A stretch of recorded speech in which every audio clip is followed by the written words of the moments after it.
اعوذ باللہ من الشیطان الرجیم، بسم اللہ الرحمن الرحیم۔ نالج فیکٹری کے معزز دوستو، السلام علیکم۔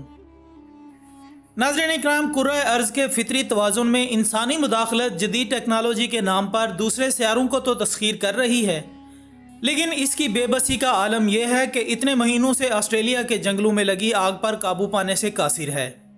حتیٰ کہ جہاز، ہیلی کاپٹرز، آگ بجھانے والے تمام جدید آلات اور کیمیکلز کے ہوتے ہوئے بھی جدیدیت کا مارا انسان بے بسی کا شکار ہے اور قدرت کی طرف اپنی نظریں جمائے منتظر ہے کہ کب بادلوں سے بارش برسے اور یہ آگ ٹھنڈی ہو۔ اس سلسلے میں اگرچہ مسلمانوں نے نماز استسقاء ادا کر کے اپنا کردار نبھایا اور قدرت نے بارش کا سلسلہ بھی شروع کر دیا، لیکن دوستو اس قدر ترقی یافتہ دور میں ہر ٹیکنالوجی ہونے کے باوجود زندہ جلتے ہوئے معصوم جانور اور خوبصورت سرسبز درختوں کا تباہ و برباد ہونا کافی نہیں تھا کہ اب آسٹریلیا میں 10,000 سے زائد اونٹوں کو تلف کرنے کی 5 روزہ مہم شروع کر دی گئی ہے۔ جی ہاں ناظرین، جہاں ایک طرف معصوم جانوروں کی زندگیوں کی بقا کی خاطر جنگل کی آگ کو بجھانے کی کوششیں ہو رہی ہیں، تو وہیں دوسری طرف اونٹ جیسے معصوم جانوروں کی اتنی بڑی تعداد کو قتل کرنا یقیناً انسانیت سوز کام ہے، جبکہ اس عمل کی وجہ آسٹریلیا میں آتش زدگی سے متاثرہ علاقوں کو پانی کی ممکنہ قلت سے بچانا بتائی گئی ہے۔ آسٹریلوی ماہرین کا کہنا ہے کیونکہ یہ اونٹ پانی کے محدود ذخیرے کے لیے خطرہ بن چکے تھے اور ان کے بڑے ریوڑ آبادیوں میں پھیل گئے ہیں، جو کہ نہ صرف پانی اور غذا کو ختم کرنے کے ساتھ ساتھ انفراسٹرکچر کو شدید نقصان پہنچا رہے ہیں، بلکہ یہ بے مہار جانور ٹریفک کی روانی بھی متاثر کر رہے ہیں۔ لہٰذا اونٹوں کو تلف کرنے کے علاوہ ان کے پاس کوئی دوسرا چارہ نہیں ہے۔ لیکن ناظرین، اگر دیکھا جائے تو اس مقصد کے لیے بھی جانوروں کی اتنی بڑی تعداد کو تلف کرنا ظلم کے مترادف ہے۔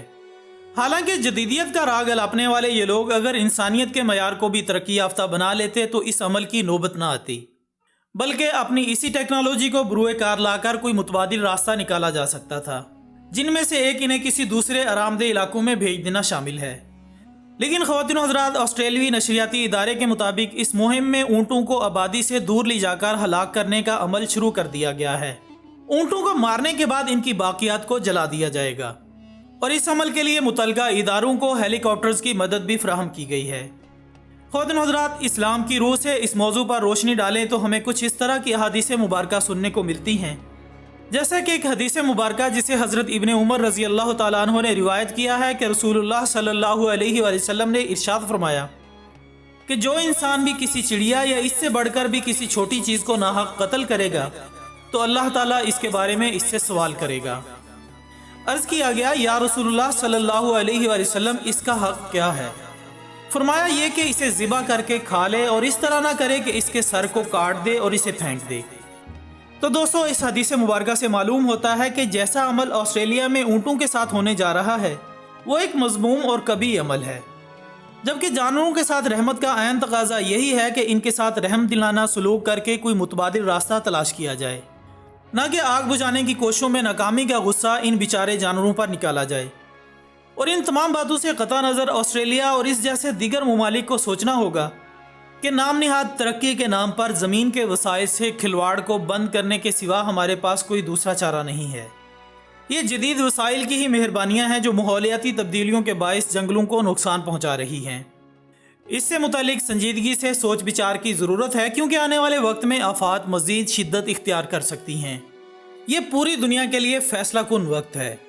اگر آج سنجیدگی کا مظاہرہ کر لیا گیا تو ہم خود بھی بچ سکتے ہیں اور آنے والوں کو بھی محفوظ بنا سکتے ہیں۔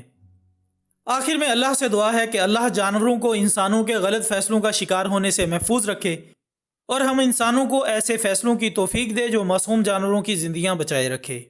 اسی دعا کے ساتھ ہماری آج کی اس ویڈیو کا اختتام ہوتا ہے۔ ہم امید کرتے ہیں کہ آپ کو ہماری یہ ویڈیو ضرور پسند آئی ہوگی۔ اس ویڈیو کو اپنے سوشل میڈیا پر زیادہ سے زیادہ شیئر کرنے میں ہمارا ساتھ دیجیے گا اور کومنٹس کی صورت میں ہمیں ضرور بتائیے گا کہ آپ کو ہماری یہ کاوش کیسی لگی۔ ہماری اگلی ویڈیو آنے تک اپنا دوستوں، رشتہ داروں اور گرد و نواح کے تمام لوگوں کا بہت خیال رکھیے گا۔ اللہ حافظ۔